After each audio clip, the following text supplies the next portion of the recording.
Merci. Monsieur le Président Paul Kananoura, Africa Institute, Monsieur le Premier ministre, Mesdames et Messieurs les ambassadeurs et dignitaires, honorables invités, en vos rangs, grades et qualités. Je voudrais commencer à la suite de ceux qui m'ont précédé par des remerciements, bien sûr, pour les organisateurs de cette rencontre importante et aussi pour le Sénat qui nous accueille aujourd'hui, donc le Sénat qui nous accueille aujourd'hui, sans oublier l'artiste, je crois qu'elle est toujours là, qui nous a, voilà, merci, qui nous a régalé tout à l'heure avec un très beau chant sur la paix. Et une pensée aussi pour sa sainteté le pape, même si on lui a déjà rendu hommage, moi je tiens à lui rendre un hommage un peu personnel aussi, parce que j'ai été, bien que musulman, élève chez les jésuites, donc j'ai toujours eu une petite préférence pour les jésuites. Donc, et il a fait honneur à l'ordre des jésuites dans sa sainteté. Donc voilà, la paix et la sécurité. Bon, beaucoup a déjà été dit, et justement par le Premier ministre. Moi, ça me ramène à mes jeunes années, parce qu'en 2004, il y a presque juste 20 ans, j'étais membre de la commission Blair sur l'Afrique. Et donc, le Premier ministre Blair avait constitué cette commission. Il y avait, bien sûr, infrastructure, eau, agriculture, etc. Moi, je sortais quand même tout frais d'un coup d'État en Côte d'Ivoire en 99. Et donc, j'avais trouvé que c'était dommage qu'il n'y ait pas comme thème la paix et la sécurité. Et donc, sans trahir de secret, j'avais menacé de quitter la commission si jamais un commissaire pour la paix et la sécurité n'était pas nommé.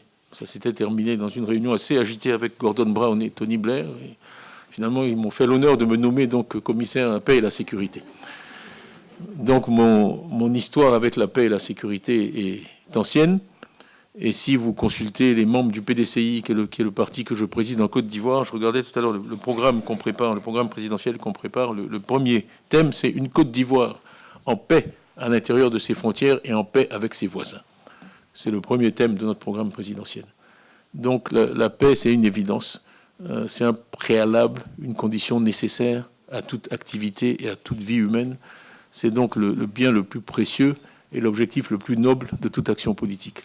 Donc on a cité ici le roi Hassan II, qui a été un artisan infatigable de la paix, mais il était très ami avec le président Houphouët-Boigny, qui lui aussi, pour ceux qui l'ont connu, ne parlait que de paix.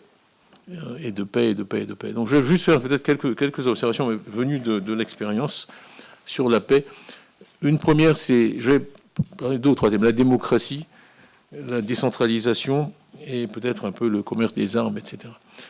Sur la démocratie, moi, quand j'ai du mal à faire comprendre ce qui se passe dans nos pays aux Européens, je leur dis, écoutez, c'est simple.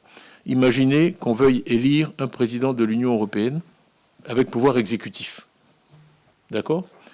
On a one-man, one-vote basis. C'est ce que la plupart de nos États tentent de faire.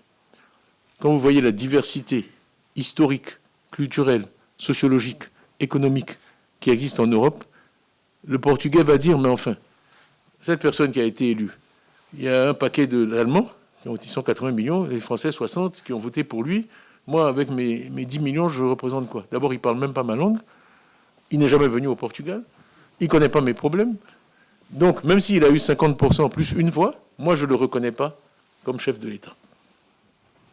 C'est vraiment une problématique qui existe dans beaucoup de pays africains, parce que le degré d'hétérogénéité qu'on a dans nos pays est comparable à celui qu'on connaît au niveau de l'Union européenne. Et donc, je suis vexé, quand on balaye tout ça et qu'on dit c'est du tribalisme, oui, l'Afrique, ça ne marche pas parce que c'est du tribalisme, on ne dit pas au Portugais qui ne se sent pas suédois qu'il est tribaliste. Il a sa culture, il a son identité, il a son histoire. Personne ne pense à appeler ça du tribalisme. Mais c'est la même chose.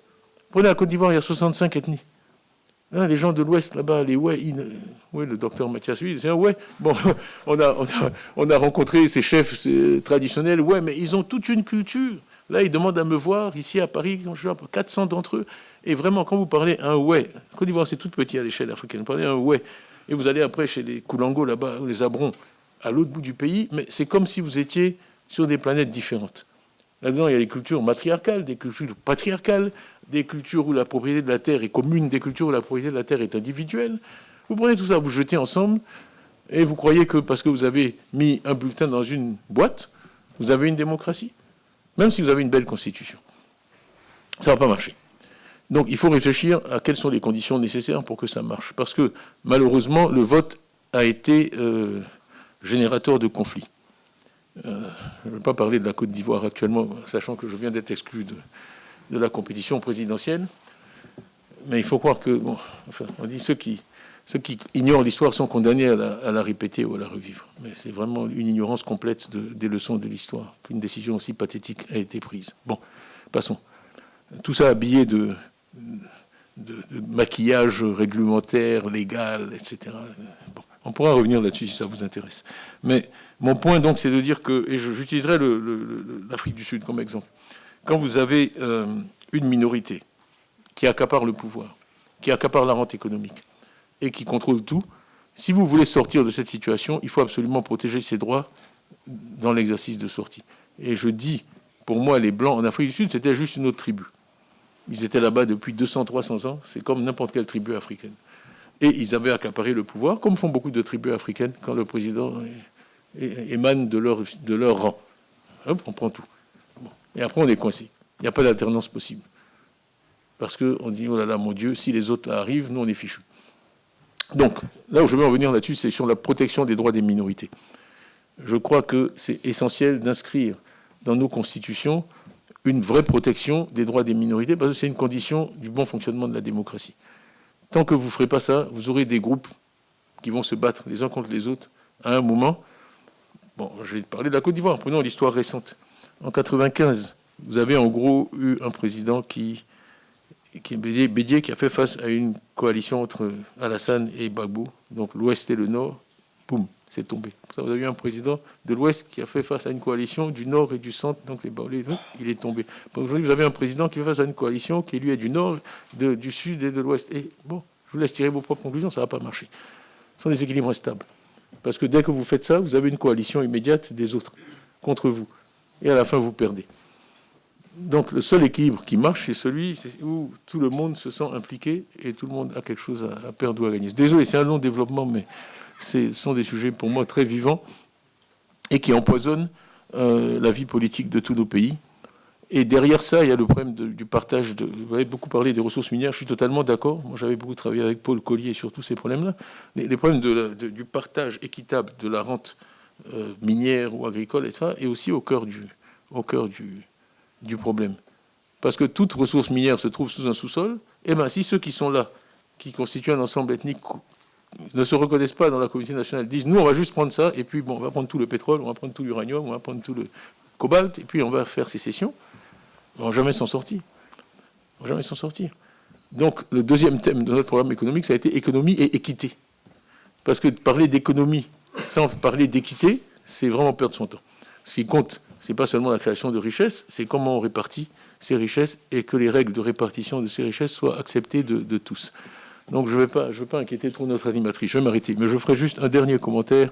Donc la démocratie, les constitutions, fonctionnement de l'économie qui doit être raisonnablement équitable, protéger les droits des minorités, et accompagnant ça la décentralisation, une vraie décentralisation.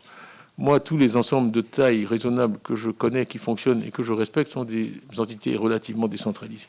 Que ce soit l'Allemagne, que ce soit les États-Unis, que ce soit même la Suisse, que ce soit d'autres pays, parce que c'est la seule manière de gérer la diversité du réel.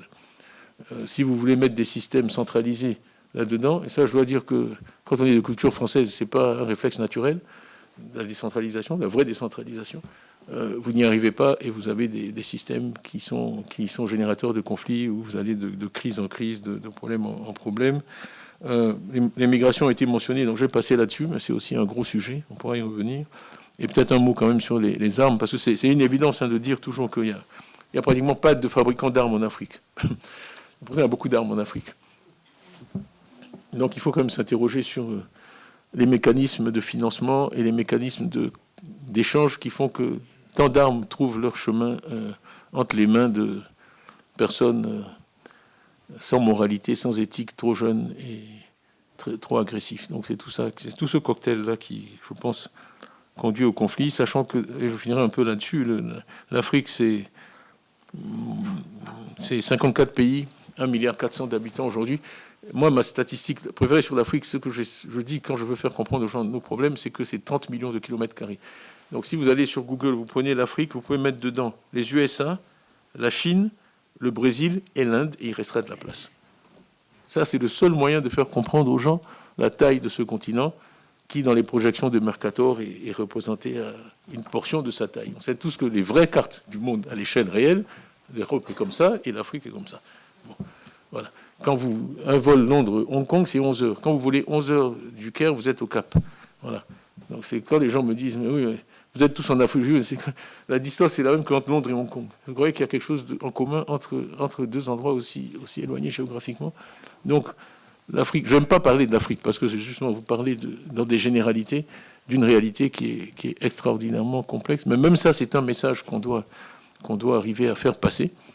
Parce que si on prend les problèmes à ce niveau-là, c'est vraiment beaucoup trop loin, beaucoup trop haut, et on n'arrive pas à trouver des solutions pragmatiques.